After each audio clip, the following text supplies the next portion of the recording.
శరణమయ్యప్ప కాకినాడలో అయ్యప్ప స్వాధ్యాయ మహాయజ్ఞంలో భాగంగా 26వ వర్షాచరణ కార్యక్రమంలో ఈరోజు సోమవారంగా స్వామివారికి కోటి దీపోత్సవం.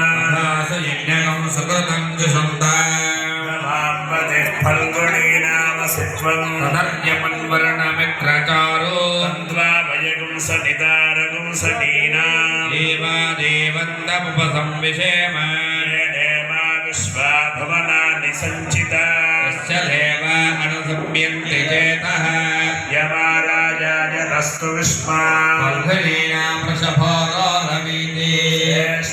దేవానాం భగవో భగాసీ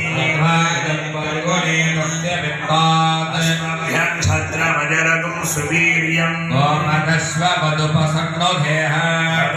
దాతా భగరి ప్రదాత భగో దేవి ఫల్గుణీర వివేశ